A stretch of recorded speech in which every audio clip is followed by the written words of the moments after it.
오늘 우리는 장묘의 다른 이야기를 해볼 겁니다. 반갑습니다. 오늘 이야기해볼 주제는 장묘, 미모전모입니다.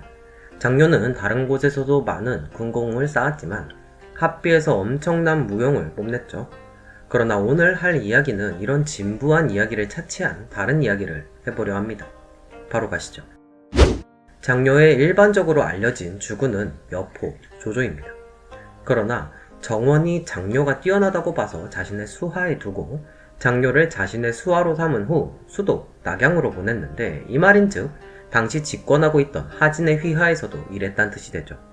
하진 이후는 동탁, 동탁 이후는 여포, 여포 이후는 조조 해서 장묘는 정원, 하진, 동탁, 여포, 조조를 섬긴 무장계의 가후라고 봐도 됩니다. 마지막이 조조인 것도 비슷하네. 정사의 기록도 보면 군을 이끌고 땡땡에게 속했다, 투항했다 라는 기록이 다분한데, 그러다 결국 그의 마지막 주군인 조조에게 임관하죠. 그렇다면 장묘는 지난 화흠처럼 패도의 아우라가 있는 인물들을 섬기려고 노력한 걸까요?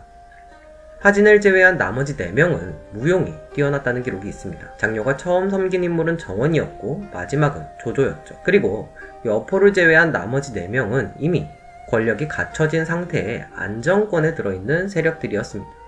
그렇다면 여포를 따를 때를 가장 자신이 원했던 걸로 해석하면 조금 더 정확할 겁니다.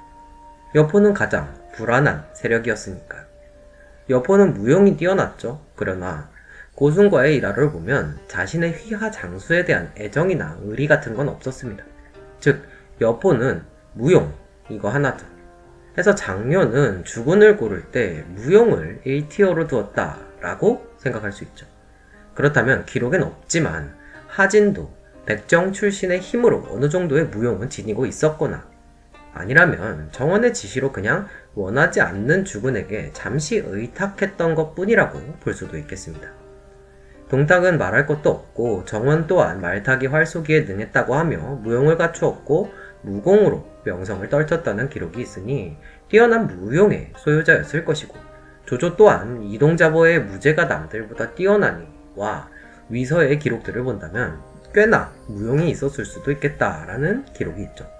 그래서 정리하자면 장묘는 자신만큼 무용이 있는 소위 마초맨, 힘센 남자에게 끌렸던 게 아닐까 합니다. 다음은 합비의 영웅들인 장묘 이전 악진의 이야기입니다.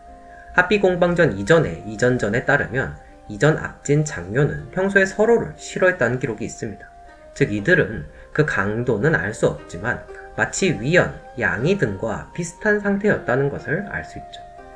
그렇다면 왜 서로 화목하게 지내지 못했을까요? 먼저 이전의 이야기를 잠깐 보죠. 이전은 이건의 조카로서, 이 이건은 조조 거병 초기 황건적을 무찌를 때부터 여포 반란까지 함께 했는데, 여포의 부하 설란과 이봉의 조조 배신 작전에 동참하지 않자 이들이 죽입니다. 보통 이건을 장묘가 죽였기에 이전이 싫어했다라는 이야기가 있지만 이는 창작에 불과하죠. 그러나 이전전 말미에 진수의 평에 이전은 유학의 아정함을 숭상하고 공을 위해 개인의 복수를 잊었으니 인품이 정말로 훌륭하다라는 기록이 있는데, 이는 아마도 여포군 출신인 장묘에 대한 사사로운 원한을 이야기하는 것으로 보이죠. 합비 공방 당시에도 이전은 장묘가 이전 악진이 자신의 뜻을 따르지 않을 것 같아 걱정하자 이것은 국가의 큰 일이요. 당신의 계책이 옳은지 틀린지를 볼 뿐이지 내가 어떻게 사사로운 원한으로 공의를 돌아보지 않겠소 라고 했단 걸 본다면 장묘에 대한 미움은 여포군 출신이어서 싫었던 거라고 보는 게 가장 타당해 보입니다. 이전은 어린 시절 학문을 좋아하고 군사와 관련 있는 일은 싫어했다라는 기록으로 보아 이전의 초반 능력은 문에 치중되어 있던 걸로 보이는데, 후일 합비에서 장묘와 함께 송건군 요격 선봉으로 추진한 것을 본다면 원래부터 문무가 균형 잡힌 인재였거나 무를 갈고 닦았을 수도 있다라는 두 가지 관점으로 볼 수 있죠. 전자라면 이전도 만만찮은 재능충이란 얘기고, 후자라면 그야말로 복수는 하지 않은 복수의 화신이라고 볼 수 있겠네요. 그렇다면 이전은 악진은 왜 싫어했던 걸까요? 앞선 학문을 좋아하는 문제의 이전이라면 그 해답은 아마도 악진에게서 찾을 수 있을 것으로 보입니다. 악진은 합비 공방 당시 합비성 안에 남아 수비했습니다.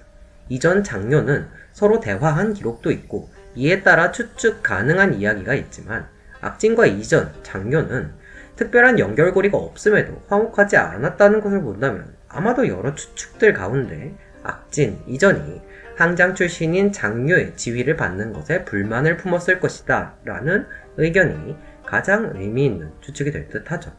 여기에 조금 더 추가한다면 악진의 외모에 대한 기록이 정사 악진전에 나와 있는데 용모와 체구는 작으나 담력이 뛰어나 고향군으로 돌려보내져 병사를 모집하게 했는데 의 기록을 본다면 조조도 처음에 악진을 그리 뛰어난 인재라고 보지 않은 듯한 기록인데 이에 악진은 약간의 자격지심이 있었을지도 모르겠네요. 해서 이런 자격지심으로 장묘에게 어떤 질투심을 느꼈을 수도 있겠습니다. 사실 이후 유비, 여포, 원소, 원담 등과 싸울 때 항상 1등 공신이었고 그런 활약에 우금, 장료와 함께 칭찬을 들었으니 사실 여기서부터 이미 항장과 동급 대우를 받음에 조금 기분이 상했을 수도 있겠습니다. 그렇다면 앞에 이전과는 어떤 이유일까요? 추측이지만 악진은 천상 무인이었습니다. 그런데도 조조는 초반에 악진을 고향 군에 돌려보내 병사나 모아오게 시켰죠. 하지만 여기서 1000여 명을 모아 돌아오니 군가 삼아 함진 도의로 삼고 이후부터 악진은 엄청난 활약을 하긴 합니다.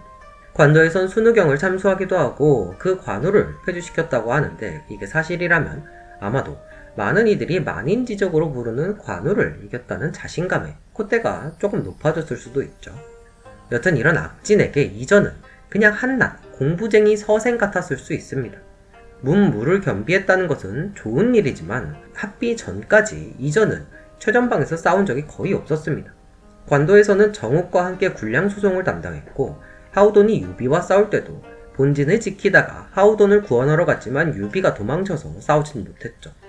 그나마 기록이 하북을 정리할 당시 악진과 함께 호관의 고관 공격, 장관에서 관승을 공격해서 둘 다 승리이긴 한데 악진과 함께 했다는 것이 또 묘하죠.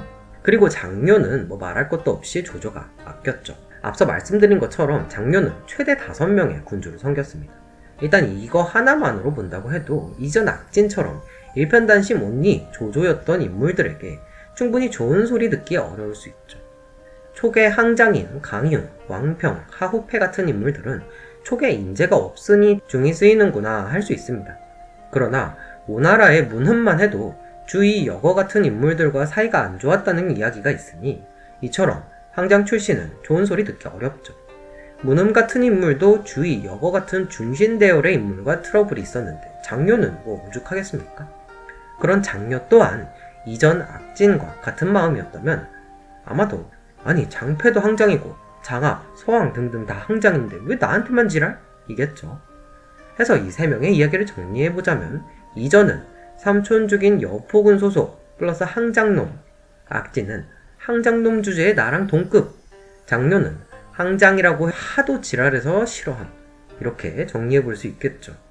다른 기록이 없기에 이 외의 추측은 하기 어렵지만 이들의 불화 원인을 추측해보니 별거 아닌 것 같기도, 이런 불화를 겪고도 그런 대승을 일궈냈다고? 라는 생각이 들기도 하죠. 오늘 제가 준비한 영상은 여기까지입니다.